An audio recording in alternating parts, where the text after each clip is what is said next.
যে শেষ জামানায় পরিবারের ভাঙনগুলো বেশি হবে, বিচ্ছেদ বেশি হতে পারে, সন্তানরা দেখবেন পিতামাতাকে সম্মান করবে না, হ্যাঁ, পরিবারে আপনার অপসংস্কৃতি অনুপ্রবেশ করবে, জেনা বেড়ে যাবে, মাদক বেড়ে যাবে, অশ্লীলতা বেহায়াপনা বেড়ে যাবে, প্রতিবেশীর অধিকার ক্ষুণ্ণ করা হবে, ভাইয়ে ভাইকে খুন করবে, বোন বোনকে মানে চুলাচুলি করবে, মানে পরিবারে অশান্তি বিরাজ করবে, এমনটা হাদিসের মধ্যে কিন্তু বর্ণিত আছে, প্রচুর হাদিস আছে। তো এই অবস্থায় একটু আপনাকে দেখাই যে এখন এমন একটা অবস্থা চলছে যে আপনি ম্যাক্সিমাম পরিবারগুলোর মধ্যে যাবেন, আপনি গিয়ে দেখবেন ম্যাক্সিমাম পরিবারে কিন্তু নামাজটা নাই। ম্যাক্সিমাম পরিবারে যাবেন, আপনি গিয়ে দেখবেন সেখানে কিন্তু পর্দাটা নাই। বেশিরভাগ পরিবারে আপনি যান, দেখেন দিনের ইলম চর্চার যে গুরুত্ব, এটা কিন্তু ওখানে দেখবেন আপনি নাই। বেশিরভাগ পরিবারে দেখেন আপনি এখানে হালাল হারামের কোনো পরোয়া নাই, রিজিক আসতেছে কোন দিক থেকে আসুক, ঠিক আছে।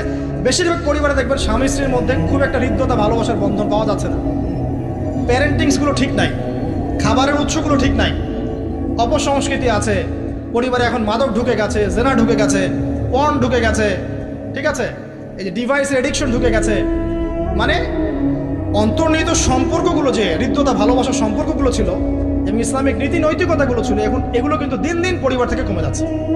এতে করে পরিবারে ডিভোর্স বাড়ছে। যেমন প্রতি 1 ঘন্টায় ঢাকায় একটা করে ডিভোর্স হয়, মানে প্রতি 24 ঘন্টায় 24টা ডিভোর্স ঢাকায় হয়, এবং আমেরিকার মতো কান্ট্রিতে প্রতি 13 সেকেন্ডে একটা করে ডিভোর্স হয়, ঠিক আছে। দেখা যায় গড়ে প্রতিদিন, এই বিশ্বে গড়ে প্রতিদিন 29 জন মানুষ আত্মহত্যা করছে এখন ফ্রাস্ট্রেট হয়ে, পারিবারিকভাবে, পারিবারিক কলহের শিকার হয়ে। দেখা যায় গড়ে প্রায় 30 to 40% মেয়ে এখন পারিবারিক সহিংসতার শিকার হচ্ছে, যৌতুকের কারণে, আপনার পরকীয়ার কারণে। আর পরকীয়ার কথা তো বলতেই ভুলে গেছে যে ম্যাক্সিমাম পরিবারে এখন পরকীয়া চলছে, স্বামী স্ত্রীকে নিয়ে সন্তুষ্ট না, স্ত্রী স্বামীকে নিয়ে সন্তুষ্ট না, দেখবেন পরকীয়া এটা কমন হয়ে যাচ্ছে। ম্যাক্সিমাম পরিবারে আপনি দেখবেন যে পর্ন ঢুকে গেছে, জেনা ঢুকে গেছে, মানে জেনাটাকে সহজ করে ফেলা হচ্ছে। এবং প্রগতির নামে আমরা এখন এমন কিছু কালচার লালন পালন করছি যেগুলো আস্তে আস্তে আমাদেরকে ইসলাম থেকে সরিয়ে দিচ্ছে। তো পরিবারের অবস্থা এখন ভয়াবহ খারাপ, আত্মহত্যার প্রবণতা বাড়ছে, যৌতুক বাড়ছে, আপনার মাদকাসক্ত ছেলেমেয়ের সংখ্যা বাড়ছে, হ্যাঁ, পর্ন এডিক্টেড ছেলের সংখ্যা বাড়ছে। এরা না দেশকে কিছু দিতে পারছে, না সমাজকে, না জাতিকে। এরা কিন্তু আসলে সম্পদ না, এরা বরং বোঝা হচ্ছে। দুনিয়াবি বিষয়গুলোকে অনেক বেশি গুরুত্ব দেওয়া হচ্ছে, এতে করে দিনটা কিন্তু সংকুচিত হচ্ছে। তো এগুলো বলতে থাকলে অনেক সময় চলে যাবে। তো এক কথায় পরিবারের ভাঙনটা এখন বেশি এবং পরিবারের নীতি নৈতিকতার অবস্থা খুব খারাপ। এর কারণগুলো আমরা ফাইন্ড আউট করলাম। কী কী কারণ? 1 নাম্বার ধরেন কোরআনের তালিম চর্চা উঠে যাওয়া, তাওহীদ উঠে যাওয়া, শিরকের অনুপ্রবেশ, সুন্নত উঠে যাওয়া, বেদাতগুলো ঢুকে যাওয়া, পরিবারে হারাম রিজিক ঢুকে যাওয়া, পরিবারের কর্তাদের নীরব ভূমিকা, হ্যাঁ, পরিবারে হাজরা আলাইহিস সালামের মতো মা না থাকা, পরিবারে খাদিজা রাদিয়াল্লাহু আনহার মতো স্ত্রী না থাকা, অনেক কারণ।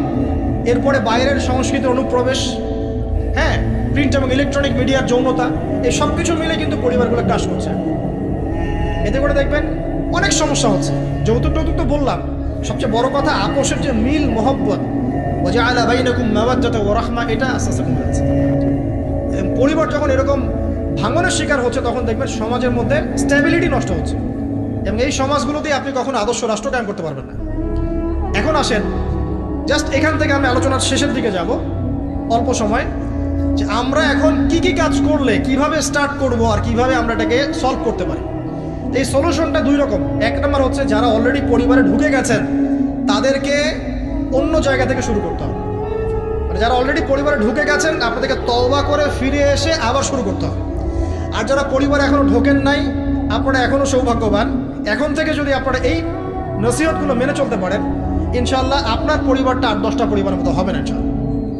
প্রথমে বলি তাদের কথা, যারা পরিবারে ঢুকে গেছি আমরা, তাদের কাজ কি?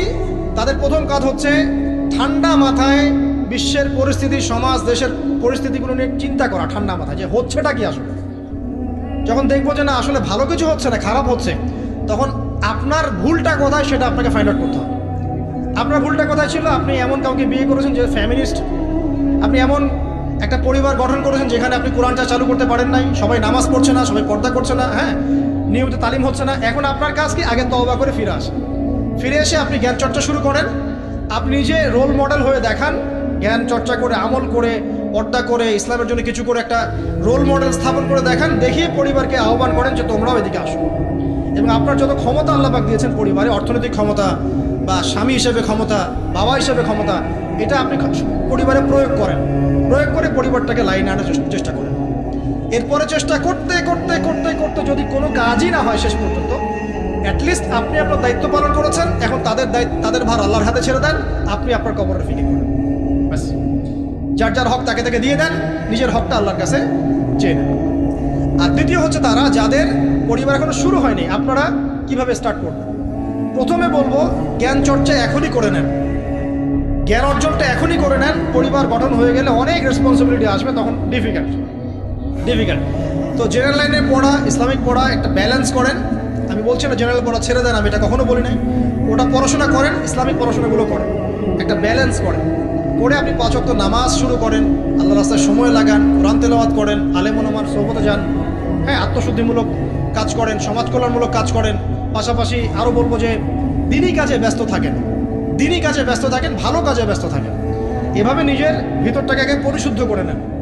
এরপর আপনি একটা হালাল রিজিকের চেষ্টা করেন, একটা হালাল পবিত্র রিজিক হোক, সেটা কৃষিকাজ। লজ্জার কিচ্ছু নাই, কৃষিকাজ লজ্জার কোনো প্রফেশন নয়, গর্বের প্রফেশন। কারণ আল্লাহ পাক বহু নবীকে রাখালি করিয়েছেন, পশুপালন করিয়েছেন। জানেন, মুসা আলাইহিস সালামকে আল্লাহ পাক পশুপালন করিয়েছেন 8 বছর 10 বছর। এগুলো কোনো লজ্জার প্রফেশন নয়, এটা গর্বের প্রফেশন। আপনি হালাল রিজিক, অর্থনীতি হোক, আপনার কৃষিভিত্তিক হোক, বা ব্যবসা করেন হালাল কোনো, বা গভর্নমেন্ট জব, বড় বড় গভর্নমেন্ট জবের জন্য ট্রাই করেন, সেটাও ভালো। যদি না পান, বেসরকারি জব পান, আলহামদুলিল্লাহ। খেয়াল রাখবেন, জব করতে গিয়ে, ব্যবসা করতে গিয়ে এবং রিজিকের সন্ধান করতে গিয়ে আপনার নামাজ যেন ছুটে না যায়, আপনার রিজিকে হারাম যেন ঢুকে না যায়, আপনাকে যেন সুদ খেতে না হয়, আপনাকে যেন ফ্রি মিক্সিংয়ে যেতে না হয়। এগুলো খেয়াল রাখেন। খেয়াল রেখে একটা হালাল রিজিকের সোর্স আগে বের করেন। প্রয়োজন উদ্যোক্তা হন, নতুন কিছু উদ্যোগ গ্রহণ করেন, উদ্যোক্তা হয়ে নিজে কিছু প্রতিষ্ঠা করে দেখান, এমন কিছু করেন। এরপরে আপনি বিয়ের ফিকিরটা করেন, রিজিকের ব্যবস্থাটাকে করে নেন, তারপরে ওদিকে যান। আপনার আপন ভাই হিসেবে আমি কথাগুলো বলছি, মনে করেন।